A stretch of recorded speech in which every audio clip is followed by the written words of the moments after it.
Jesucristo, el Verbo viviente, es el único medio de salvación. Él es el centro del pensamiento de nuestra vida, la fuente y la autoridad de la doctrina. El principal propósito de la vida de Cristo fue la obediencia a los mandamientos, exaltando la ley de Dios como un reflejo de su carácter. El principal mensaje a ser predicado en el mundo, basado en Apocalipsis 14, está representado por 3 ángeles llevando el Evangelio eterno al mundo entero. Este mensaje se basa en los encantos inigualables de Cristo y declara que la hora del juicio ha llegado y llama a obedecer los mandamientos de Dios. Mediante su palabra, Dios ha comunicado a los hombres el conocimiento necesario para la salvación. Las Santas Escrituras deben ser aceptadas como dotadas de autoridad absoluta y como revelación infalible de su voluntad. Y aunque el canon de las Escrituras inspiradas está cerrado, el Espíritu Santo continúa iluminando, amonestando y confortando al pueblo de Dios a través del testimonio de Jesús, el Espíritu de profecía. El camino a la vida se traza a través de un camino angosto que debe ser recorrido con confianza, las promesas que Dios dejó a hombres y mujeres fieles que dedicaron sus vidas hasta la muerte por el Evangelio eterno. Los fundadores de la Iglesia soñaron con el día en que la revelación sería una realidad en sus vidas. Miraron con los ojos de la fe a aquel día glorioso cuando finalmente la promesa sería cumplida en la venida magistral de Jesucristo a esta tierra para recompensar a cada uno según sea su obra.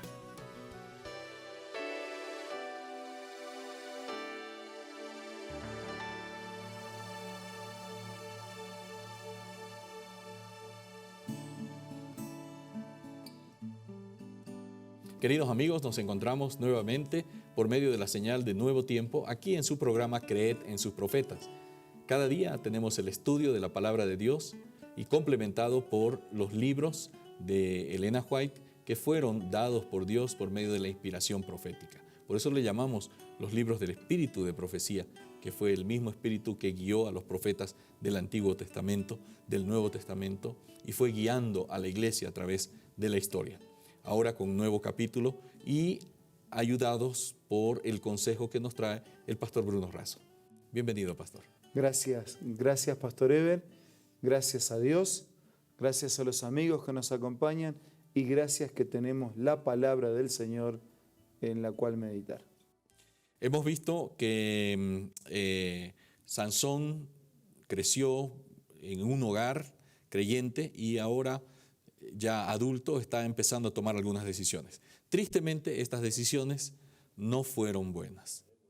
Lo primero, elige una esposa que no era del pueblo de Israel. Y obviamente las esposas que habían alrededor, que no eran del pueblo de Israel, eran esposas de pueblos paganos, ¿no? Mujeres que servían a dioses paganos, incluso sus rituales eran muy... O sea, eran politeístas, adoraban Sí. a un montón de dioses. Sí. Y cada uno de sus dioses, en la imaginación humana, les exigían diferentes cosas. Así que era una visión de la vida muy distinta. Esto le trajo ciertas consecuencias desde el inicio, desde el mismo momento.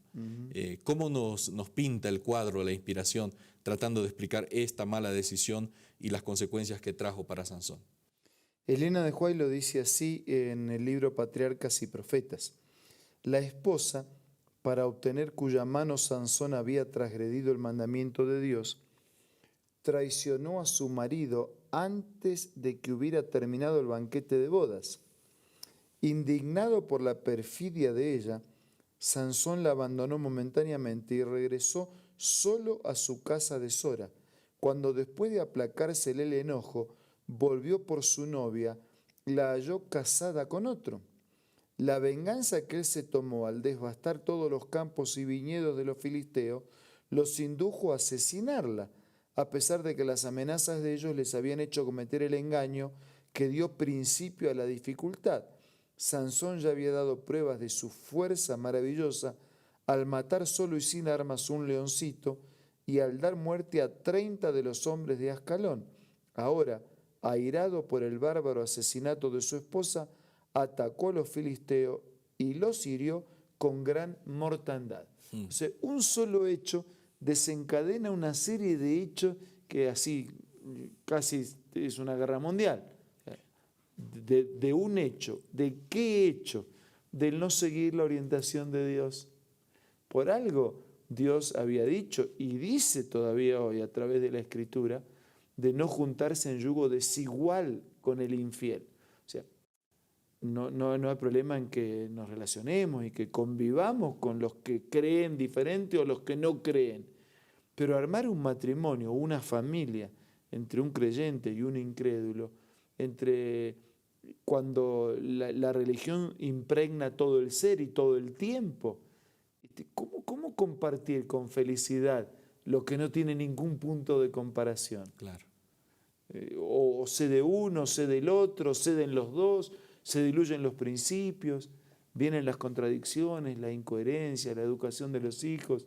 ¿Qué estilo vamos a utilizar? Entonces, cuán importante es arrancar de cero bien, obedeciendo, respetando la indicación de Dios, que por algo es dada, ¿no? Ahora él inmediatamente toma una decisión, me voy a vengar.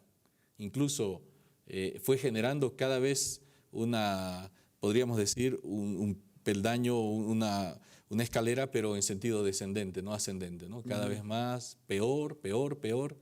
Y bueno, llegó a vengarse, matando más gente. Y aunque eran sus enemigos, los motivos no eran glorificar a Dios porque eran enemigos de Dios y del pueblo de Dios. Era una venganza personal. Claro. ¿No? Y por supuesto generaba otra reacción y así va, ¿no? Acción, reacción y reacción. Entonces terminaba siendo cada vez el problema más grande. Los filisteos dijeron, bueno, este se ha vengado de nosotros, ha matado varios hombres, nosotros no vamos a dejar así, no podemos, vamos a seguir la cadena de venganza, pero esta vez nos vamos a vengar en su propio pueblo.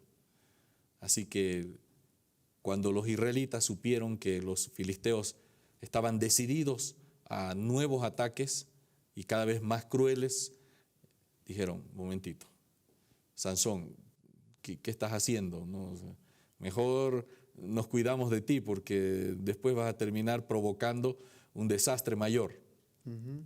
Y le dijeron, mira, ¿por qué no te entregas a los filisteos? ¿No? Entrégate mejor y nos quedamos todos en paz. ¿Qué nos dice esto del carácter de los israelitas? Elena de White dice así: si los israelitas hubieran estado dispuestos a unirse con Sansón para llevar adelante la victoria, habrían podido librarse entonces del poder de sus opresores, pero se habían desalentado y acobardado. Por pura negligencia habían dejado de hacer la obra que Dios les había mandado realizar en cuanto a desposeer a los paganos, y se habían unido a ellos en sus prácticas degradantes.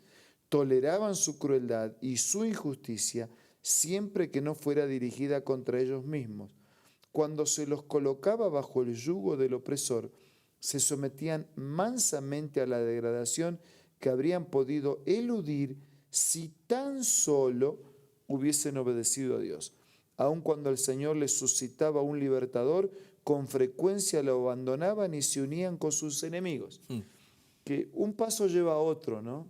Y es siempre, como mencionaste, un camino descendente. Claro. Pero uno dice, ¿cómo puede ser que en lugar de aliarse con el Dios que es amigo, que es amor, que es perdón, que es paciencia, que es el creador, que es el soberano, nos aliamos con el enemigo, con mi enemigo y con el enemigo de Dios?